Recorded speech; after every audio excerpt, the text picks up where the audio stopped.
Trade recap time. Trade recap time. Okay. No fluffing around. Hold on, let me make this smaller. Damn, was so big. Straight into it. Review as well. Yeah, around here. Right, trade recap time.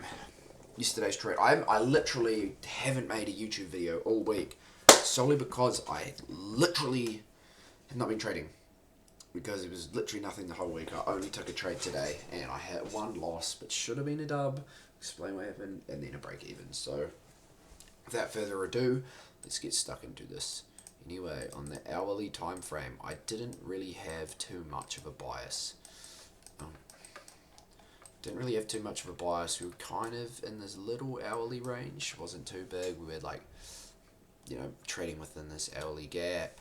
So I was like, okay, kind of whatever we want to do, trade kind of like that. But actually, and then I kind of went onto the lower time frames, and I was like, okay, all right. So we have London and Asia lows that have not been swept yet. So those are my draws for the day. So sorry, that was explained really horribly. So those are my draws for the day. I either wanted to see us manipulate higher and come down and take them, or if we just do what we did now, come down, take them instantly, then see some sort of kind of reversal, I guess.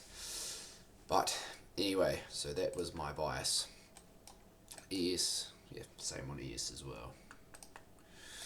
Anyway, so when we opened, what did we do? What we always bloody do. Dump, sweep the lows. Okay, sweet, alright. Let's see if we can find some sort of long position out of this. Anyway, what do? Consolidate for like 45. For like almost an hour. So we consolidate just down here. I didn't really do much. I was like, okay, there's definitely a lot of there was a few 1 minute entries, but I was like, okay, if we're in this range, I'm not going to take a trade in that. So I waited, and anyway, price then I think, yeah, kind of come down, took those kind of lows. I think that formed some sort of an SMT. No, it didn't. But anyway, we started legging up, and there was this 5 minute gap here. I was like, okay, if we inverse this, we've pushed out of the range, we've got strong, you know, bullish momentum. This could be good. We could come up and take these highs up here. So I was like, sweet. So I waited for us to continue pushing, which we did. We inversed that 5 minute gap. Once we did that, boom, executed this trade. This trade went like perfectly, just like boom, boom. So he came up, and I went break even at this 5 minute gap here, because I was like, okay, if we do that, we do come into equilibrium here. So boom, boom, boom. We come into equilibrium. This is a big block in price. Like, if we're not going to push through here, I don't really, you know. So anyway, we also had a 5 minute fair value gap protecting my break even. So I was like, hey, good point here to go, break even. So anyway, we pushed up, came up here, we consolidated for a bit, and then unfortunately stopped me out, break even. Was I upset? No, like, it happens, you know. But yeah, anyway, so that proved to be a good break even point, because what did we do after that? We just sold off. So what could I have done better in this trade? I guess, actually no, I don't really want to confuse myself. I'm happy with this. I'm happy with the progress. I can adjust if I think stuff is starting to get worse later on. So that was the first trade that I took, but I actually did take a trade on ES. I wouldn't say a smart trade. Well, it was a good trade, but my emotions were just terrible. So I believe it was a 1 minute trade. Sorry, just give me a second to find it. Okay, there's multiple. Okay, here it is. There's a few reasons what went wrong. It was a mindset problem. So anyway, we had this inverse here. I mean, this fair value gap here. We inversed it. We were very bearish. I was like, okay, sweet. Stop. Went there. When did we inverse it? Oh, yeah, there. See, this could have been a beautiful trade. But what did I do? Anyway, so I believe on NQ. Sorry, I'll just show so you can see what I was thinking in this point in time. Okay, here we go. I believe. Yep. So here, we had swept the low on both, come up, and then we inverse this gap.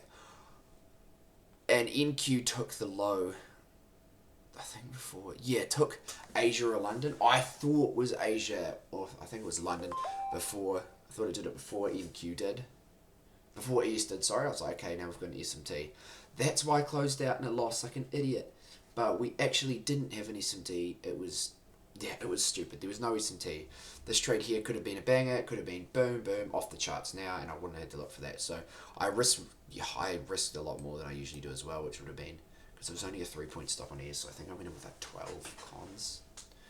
So that was a bit heavier than I usually do, and we had a tight stop loss, so I think that's why I was also really scared about this trade. So what I learned from this trade is don't close a trade because you're scared. Take the loss. You've entered it. You've obviously entered it for a reason. I followed my rules, and this trade smacked my TP, and I was literally beating myself up for it. So that was a good learning curve today. But what else? Yeah, just my emotions. Just my emotions, man. My emotions have been so strong.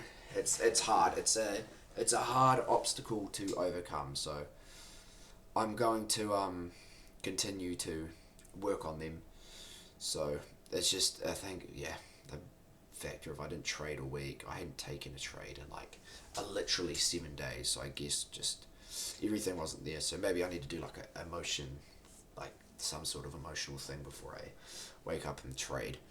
But apart from that, you know, a little bit learned today. So happy with the 5-minute trade that I took. This 1-minute one, definitely a good trade, but yeah, just bad emotions. So with that, I will leave it at that. So that's Friday's trade recap. So I'll leave you guys to it, and I hope you have a great rest of your weekend. Peace.